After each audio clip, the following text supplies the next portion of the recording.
Et bonjour, je vous retrouve pour la première vidéo de 2025.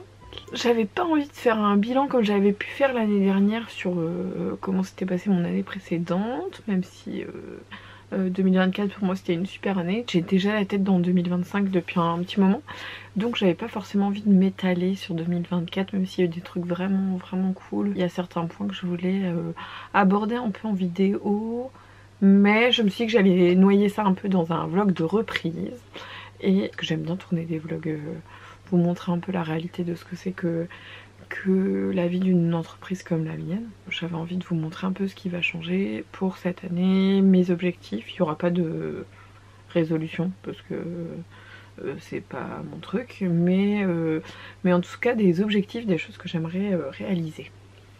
La première chose que je voudrais changer pour cette année, c'est la qualité du son lors de l'enregistrement de mes vidéos. Et donc pour ça, j'ai acheté des petits micros un peu cool comme ça à mettre discrètement sur moi, que ce soit pas trop mais que le son soit meilleur. Sauf que je n'ai pas vérifié la compatibilité avec mon appareil, donc va falloir que je m'occupe de régler un peu tout ça. Ensuite, dans les choses qui vont changer, donc j'augmente mes prix sur mes kits de broderie. D'abord parce que ça fait 2 ans que j'ai pas augmenté mes prix malgré toutes les augmentations qu'il y a pu y avoir. C'est important pour moi de garder des produits qui restent accessibles financièrement, mais à un moment il faut quand même être un peu réaliste. Donc je suis un peu obligée d'augmenter mes prix, aussi parce que l'un de mes objectifs de cette année, et c'est un des plus gros objectifs que j'ai cette année, c'est de transformer mes kits de broderie sur tissu et de ne proposer que des tambours faits en Europe. Et plus précisément au Royaume-Uni. Et donc forcément ils sont beaucoup plus chers que ceux faits en Chine que j'achète actuellement en Croatie. C'est vraiment un point noir qui fait que je m'axe plus sur les kits papier en ce moment, c'est bien sûr l'impact écologique de mes kits. Et donc le gros point noir qui restait à régler sur mes kits pour le moment, c'est les tambours. Donc à un moment il faut passer le cap, et comme j'ai trouvé un fournisseur, je vais commencer ça en 2025. C'est déjà le cas sur les kits des héroïnes, pour les personnes qui connaissent ces kits là. Et donc les autres vont suivre. Peut-être pas toute la gamme dans un premier temps, mais en tout cas une bonne partie. La bonne nouvelle donc, dans cette hausse de prix qui n'est pas une bonne nouvelle, donc tout va augmenter plus ou moins d'1 €. C'est pas non plus une hausse drastique quoi, mais quand même. 1 € reste 1 €. Les kits de broderie papier, eux, n'augmentent pas, puisqu'il n'y a pas de tambour, donc ils ne sont pas impactés par la hausse de ce coût-là que l'entreprise va devoir gérer. Donc ça c'est quand même une bonne nouvelle dans la pas ouf nouvelle. Une autre nouvelle pour cette année 2025, c'est l'arrivée des mini-kits, comme vous connaissez déjà les kits des villes. Si vous voyez pas de quoi je parle, je vais vous en mettre un. C'est donc des kits comme mes autres kits, sauf qu'au lieu d'être sur un plus grand format, ils vont être sur un beaucoup plus petit format, et donc beaucoup moins cher. Et donc il y a 2 modèles de kits de broderie sur papier qui vont sortir là, plus ou moins au moment où sort cette vidéo. Évidemment s'ils sont déjà sortis au moment où sort la vidéo, je vous mettrai les liens en barre d'infos. Je voulais aussi en profiter pour vous montrer mon calendrier de l'année, mais là on est mardi, donc le mardi 7 janvier 2025, et donc je n'ai pas encore fini mon projet 2024, mais je vais le terminer. Hier donc c'était la reprise, j'ai pris des vraies vacances et je pense qu'on en reparlera dans cette vidéo. Parler du bien-être au travail quand on est à son compte, c'est vraiment un truc quoi. Donc j'ai pris des vraies vacances et ça m'a fait du bien, beaucoup de bien. C'était pas suffisant, mais c'est pas grave. Là que je suis revenue de vacances, bah forcément il faut rattaquer un petit peu. L'atelier était en bazar monstre. Donc hier matin j'ai passé 2 heures à tout ranger, voilà, cleaner, ranger les commandes que j'avais reçues de réassort après Noël, ce genre de choses. Et j'ai fait ce que font tous les indépendants en début d'année. J'ai commencé mon inventaire. Et ben un inventaire, que ce soit dans un supermarché ou dans un atelier comme le mien, bah c'est chiant quoi. C'est vraiment pas ouf à faire et niveau créativité on est quand même au niveau 0. Et comme je suis une vieille personne avec des habitudes de vieille personne, je fais tout sur papier.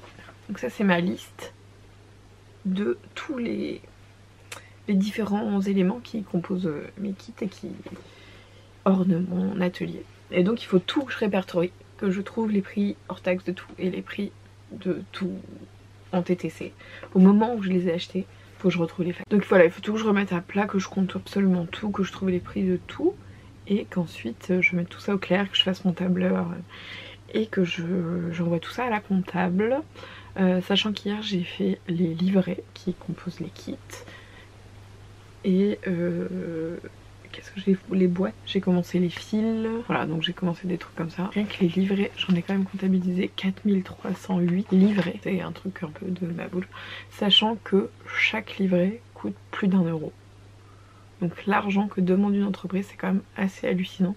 Et quand on fait pas son inventaire, bah on s'en rend pas vraiment compte. Donc voilà, c'est un peu du stock dormant. Et ça, ce n'est que les livrets. Donc ça, à chaque fois, chaque année, ça me tord un peu le cerveau dans tous les sens. Bon, voilà. Donc je vais continuer ça. Entre temps, j'ai aussi ce matin envoyé toutes les commandes. Et voilà, les premières commandes de 2025 sont prêtes à partir. Donc là c'est de la commande pro qu'il faut que je finalise, mais il y en a 2, ça va partir.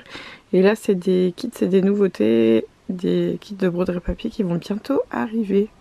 Mais autant vous dire que faire des commandes et l'inventaire en même temps, pour traquer tout ça, c'est pas évident, mais l'expérience fait que j'y arrive. Et donc maintenant on va continuer l'inventaire. Je vais compter les tissus, les fils, les bandeaux, les kits papier, les aiguilles, les épingles. Voilà, ça va être fun. Je vous retrouve, on est le 8, mercredi. Et la bonne nouvelle c'est que l'inventaire est terminé. J'y aurais passé 3 jours, un peu intensif, mais c'est fait. C'est assez soulageant et c'est toujours assez hallucinant de voir le montant de choses qu'il faut pour faire tourner une entreprise, que ce soit en termes de quantité ou en termes d'argent. C'est quand même assez dingue quoi. Et tous les ans l'inventaire ça me frappe. Et donc ça c'est la bonne nouvelle du jour. Mais la mauvaise nouvelle du jour c'est que j'ai 418 emails à trier dans ma boîte mail, ce que je n'ai pas fait depuis au moins un mois. Même si j'ai toujours un œil dessus pour les urgences. Le reste je laisse un peu couler. Et là, et à chaque fois que je fais ça je regrette. Mais là 418 c'est pas possible, donc je vais m'y atteler. Je vais pas finir aujourd'hui, mais je vais dégrossir. Et j'espère pouvoir broder ou vous montrer des nouveautés ou faire les deux demain. Ce sera ma récompense pour mon travail acharné. Quoique j'ai aussi ma compta de décembre à mettre à jour. On est jeudi 9 janvier, le matin. Ça se voit un petit peu, n'est-ce pas? Et après avoir fait mon inventaire sur papier que j'ai terminé hier, maintenant je vais tout recopier et reporter dans un tableur, histoire de garder une trace numérique de la chose, pour prolonger le fun. Puis après je vais finir ma compta de 2024. Vraiment, ce début de mois de janvier, c'est pépite. J'ai fini mon tableur, donc c'est une bonne chose de fait. Tout ce qui est inventaire, c'est terminé. Je vais pouvoir mettre à jour la compta. Mais avant, je vais préparer. La semaine prochaine, j'ai un salon à Villepinte, qui est un salon professionnel. Et c'est le salon maison et objets. D'habitude en janvier je fais le salon Museum Connection, qui est dédié aux boutiques de musées et aux offices de tourisme. Mais cette année il n'y avait plus de place quand j'ai voulu m'inscrire. Donc je teste un nouveau salon pro. C'est chouette parce que c'est des salons qui permettent de se faire connaître par des revendeurs potentiels, donc des nouveaux clients aussi. Et puis ça exporte, là c'est beaucoup international, donc ça va être sympa aussi de pouvoir continuer à exporter mon travail à l'international, donc ça c'est cool. Et ce qui est bien sur les salons pro, c'est qu'on n'a pas de stock à emmener, on y va juste avec je sais pas, 2 exemplaires de chaque modèle, puisqu'on ne vend pas sur place, il n'y a pas de vente possible, c'est vraiment que de la prise de commande et du démarchage quoi. Donc je vais mettre là ça, comme ça mon départ pour la semaine prochaine sera presque bouclé et ça fait une chose en moins à penser.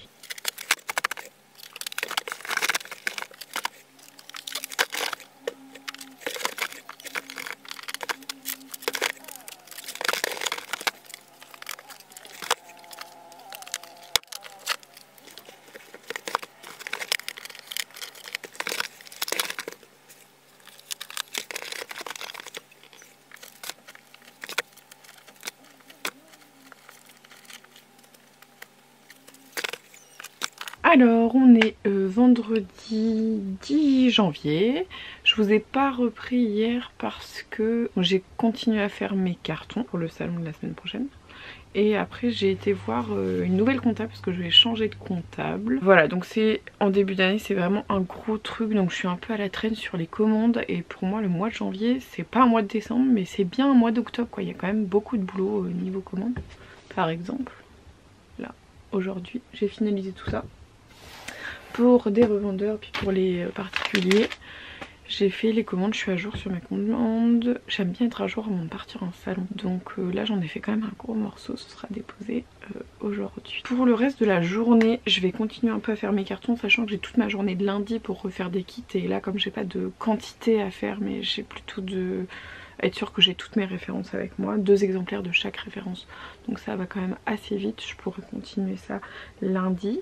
Et en fait demain c'est samedi, et samedi pour moi c'est jour de publication sur Instagram. C'est un jour où j'aime bien poster parce que vous êtes dispo pour le voir et moi je suis dispo pour répondre à vos commentaires, voir vos partages, tout ça. Donc c'est un truc qui me fait du bien.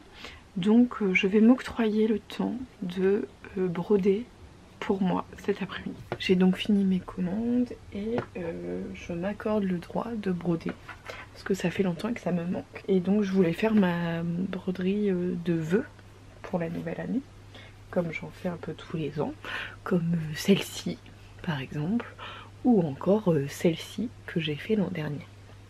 Et donc pour cette année j'ai choisi cette photo que je traîne avec moi depuis un bon moment et que j'avais pas encore trouvé à broder. Et là je me suis dit, toi c'est ton année. Donc j'ai cherché des petits slogans que j'ai notés sur des petits bouts de papier jusqu'à ce que... Des fois je les lisais tout de suite, mais des fois j'ai besoin de les marquer. Si ça me fait pas tilt, c'est que c'est pas la bonne idée. Et là ça m'a pas trop fait tilt, mais j'ai quand même réussi à trouver. Donc au crayon de papier, je le note ensuite sur du papier. Et je fais ma bulle, tout au crayon de papier. Puis après je viens au marqueur repasser pour que ce soit bien visible. Puis je dispose sur mon image. Là j'ai envie que ça déborde du cadre. Donc je mets mes bulles, je vais les coller et puis après je vais faire le Posca et je terminerai par la broderie. Et en même temps, tant qu'à le faire, je fais aussi un réel. Quitte à faire du contenu, autant que ça fasse du contenu multiple.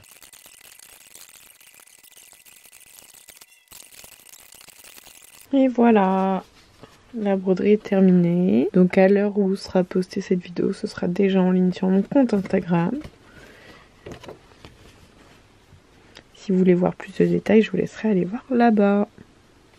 Il est 15h40. C'est pas que la semaine est presque terminée, mais pas loin quand même. Sauf que moi, il me reste quand même beaucoup de boulot. Avant que cette vidéo ne sorte, j'aimerais pouvoir créer les fiches produits pour ces 2 nouveaux kits qui sortent là. Donc c'est des kits de broderie sur papier, mais version carte postale. Donc c'est des cartes postales que j'ai trouvées en brocante. Et que j'ai donc décidé de décliner en mini kit cette fois. Et comme pour mes grands kits de broderie papier, il y a toujours également une fiche d'exercice, mais cette fois pareil au format carte postale, et le tout ce sera dans des petites pochettes. Donc comme c'est un petit modèle, ce sera à petit prix. Et donc voilà, j'espère avoir le temps de mettre ça en place avant de poster cette vidéo. Si c'est pas là, je vous indiquerai sur Instagram la sortie de ces nouveaux produits. Je me suis dit que ce serait peut-être pas mal de faire un petit bilan rapide de ce qu'a été 2024 dans cette vidéo, plutôt que de n'en faire une vidéo dédiée. 2024 pour moi c'était une année assez cool, personnellement et professionnellement, rien de négatif à dire, si ce n'est le contexte dans lequel on est qui m'a affecté moralement comme beaucoup de gens je pense. Mais d'un point de vue pro et familial, en tout cas dirons-nous, c'était quand même une très bonne année. Et ça a été un challenge un peu d'accueillir ce 3e enfant en gardant l'entreprise à flot. Donc je suis fatiguée. Et j'ai vraiment vécu la période des fêtes comme un rouleau compresseur, alors que je suis quand même très organisée. Mais j'ai une super stagiaire qui était une première pour moi aussi d'avoir une stagiaire. Et si toutes les stagiaires que je risque d'avoir sont comme Rose l'été, je ne pourrais m'estimer que très chanceux. Donc ça c'était le gros point positif. Les salons ça a été chouette. Les Create Kits, bah évidemment j'ai trop d'idées par rapport au temps que j'avais consacré. Donc malheureusement c'est frustrant, mais il y a toujours des idées. Donc c'est ce qu'il faut en retenir. Et puis j'ai trouvé un vrai rythme de création perso. Et ça c'est chouette aussi de m'accorder ce temps là. Et réussir à tenir YouTube, ça c'est quand même... C'était le challenge que je m'étais mis pour 2024 et j'ai bien tenu. Et de voir en salon qu'il y a des gens qui me reconnaissent parce qu'ils sont tombés sur mes vidéos YouTube un peu par hasard, bah ça fait tout drôle, écoutez. Mais c'est chouette. Tout ça, donc moi vraiment je n'ai que du positif à vous dire de 2024. Et j'espère bien que 2025 sera tout aussi bien. En tout cas c'est ce que je nous souhaite, même si on va pas se mentir, ça paraît mal barré. Je voulais vous montrer mon projet 2024 fini, mais en fait je finis seulement le mois d'avril. Mais au début de la semaine il n'y avait que le mois de janvier qui était fait, donc je vous montrerai le résultat fini bientôt. Et si vous avez envie d'en savoir plus sur ce projet, je vous mets une vidéo là. Allez voir. C'est à peu près tout pour cette vidéo, j'espère que ça vous a plu, une petite vidéo de rentrée. Je pense que je vais vous emmener la semaine prochaine en salon pro parce que je vous montre toujours les salons pour la clientèle, pour tout le monde quoi. Alors que là c'est dédié uniquement aux revendeurs et je me dis que c'est peut-être l'occasion de vous montrer la différence entre les deux, sachant que des salons comme ça j'en fais pas souvent. Et ça peut donc être l'occasion de vous montrer ça. Donc ça fera 2 vlogs coup sur coup, mais après ça je pense que les vidéos tutoriels reprendront. J'ai pas mal d'idées de vidéos, mais comme à chaque fois il faut que j'ai le temps de les faire. Donc maintenant je vais vous laisser, je vous dis à la semaine prochaine je l'espère. Et je vous dis à la semaine prochaine, donc tous les dimanches matin à peu près, pour la sortie des vidéos. N'oubliez pas de vous abonner et de regarder d'autres vidéos de ma chaîne si ça vous intéresse.